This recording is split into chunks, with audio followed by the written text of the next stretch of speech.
Okay, let's unpack this. Today, we're diving deep into the rapidly evolving world of cryptocurrency. It's a space that's really making its mark, on global finance, even mainstream corporate influence.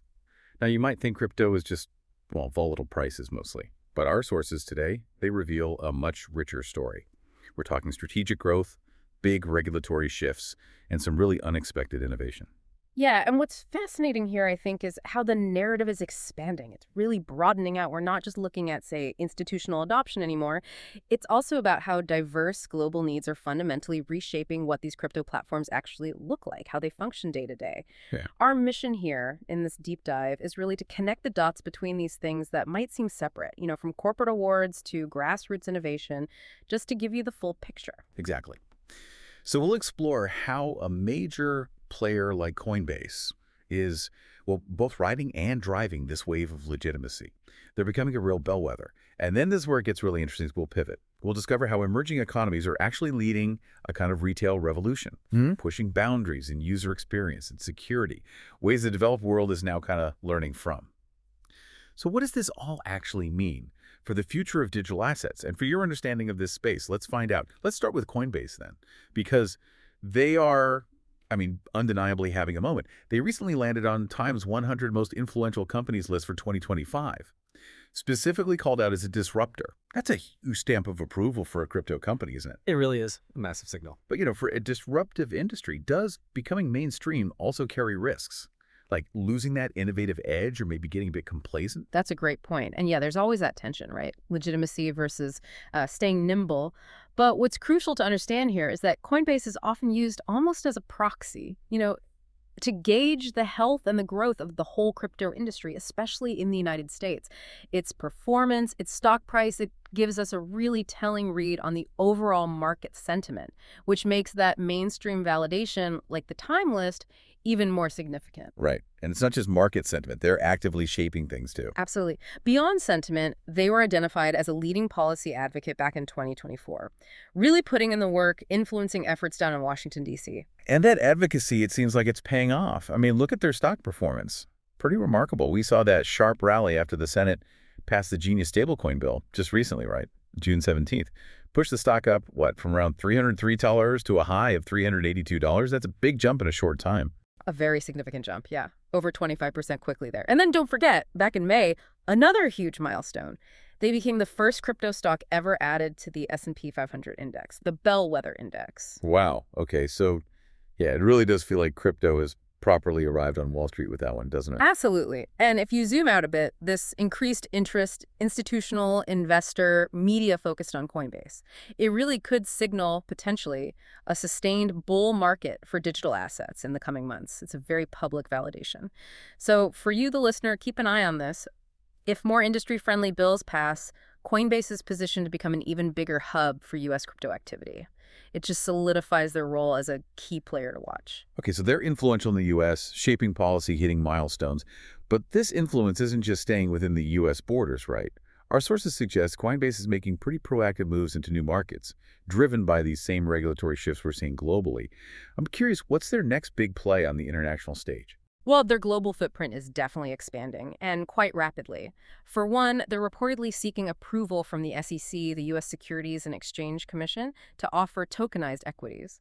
Now, if they succeed with that, that puts them squarely in competition with established acts like Robinhood and Webull. A big move. Head ahead. Exactly. And at the same time, internationally, they just secured a really key license. It allows them to provide digital asset services across the European Union under that new MiCA regulatory framework.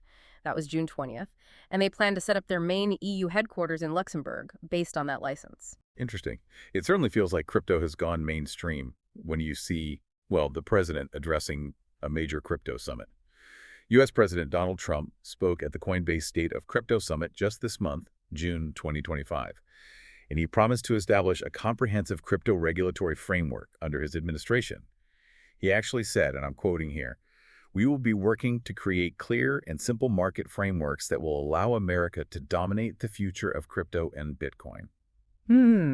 That really shows how high crypto has risen on the political agenda, doesn't it? It absolutely does. It's gone from fringe to front and center in policy discussions. Okay, so on one hand, we've got Coinbase, the developed world, focusing on institutional legitimacy, regulatory clarity, that whole side of things.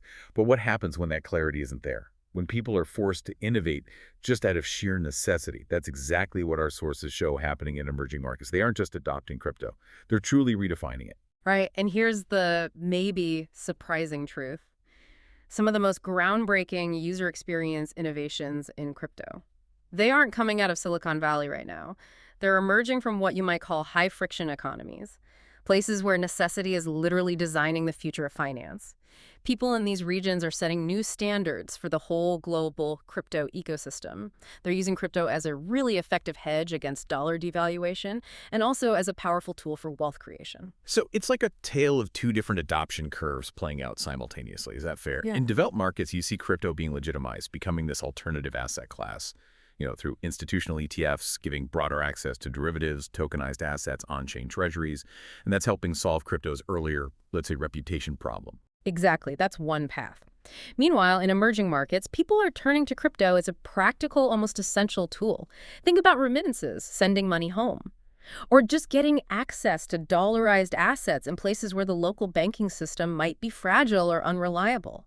Imagine your local currency is unstable or sending money involves huge fees and takes weeks. Crypto offers a real alternative. And those limitations, those frictions, they spark creativity. Incredible urgency and creativity, yeah. It leads directly to innovations that are now actually benefiting the entire global ecosystem. We're seeing that feedback loop. What kind of innovations specifically? Things like truly mobile-first design, because many users primarily access the internet through their phones, and really intuitive trade flows, simplified interfaces, tailored for users who might be navigating digital finance for the first time, often on a mobile, maybe in uncertain conditions. It's a totally different context driving this innovation compared to someone sitting at a dual-screen monitor in a finance office. Right. It reminds me, is it's historically, crypto is often described as being in its AOL era for user experience. Clunky, hard to navigate. Oh, yeah, I remember those days. Trying to explain Bitcoin wallets to relatives 5 years ago, it felt like explaining quantum physics. And this is where that whole narrative around user experience and trust becomes so critical. And for a long time, there seemed to be this false dichotomy, maybe, that you either had to cut corners on security to make it accessible or you had to make it super secure but complex, like a choice between done fast or done right. That's not really true anymore, is it? Yeah. How is regulatory clarity helping us move past that idea? Yeah, that dichotomy was always a bit flawed. It's like saying you can have a car that's fast or safe, but never both.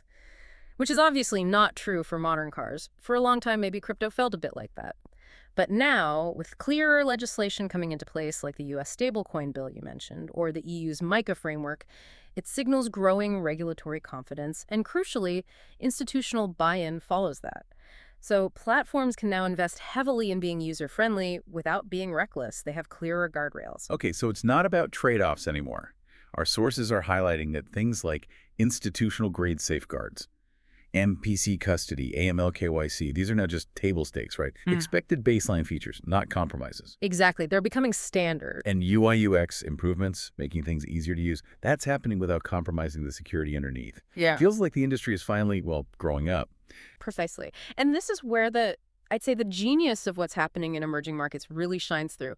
The tools born from their immediate needs, those intuitive mobile flows, simplified risk controls we talked about, they're rapidly becoming global best practices. They are literally proving that speed and ease of use can absolutely go hand in hand with robust security. It's fundamentally redefining what a seamless and trustworthy crypto experience looks like for everyone, everywhere. That's a really powerful point. So if these emerging markets are innovating so rapidly on the user experience front, does this mean the future of crypto user retention is less about everyone using the same standard platform and more about specialization? Building platforms that really understand their specific users? Exactly. That seems to be a key development we're seeing now. A natural divergence, you could call it. Some platforms are clearly specializing in institutional-grade services, catering to high-frequency traders, big funds, that sort of thing, while others are really doubling down on accessibility, simplicity, onboarding first-time users smoothly. And both these audience sets, they're critical. They're not identical, but they're equally important for the overall market's health and liquidity. Right. Though there is sometimes a tendency, don't you think, to over-index the institutional narrative. to focus mostly on the big players, the big money flowing in. And yeah, institutional flows definitely bring stability, trust, all that. But aren't retail users, especially those active ones in emerging markets, often the first ones to spot new narratives, new trends, the next interesting token? You've hit on a really crucial distinction there. Institutional money brings stability, sure, but crypto's pulse. It isn't just measured by traditional finance metrics or trading hours.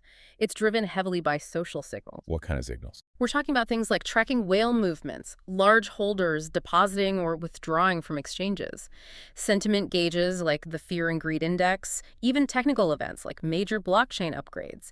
These are often the real market movers, and they frequently predate the large institutional allocations coming in later. Ah, okay. So the institutions might follow the signals generated elsewhere. Often, yes. It highlights the critical importance of the retail side, their community-led agility, their quick thinking.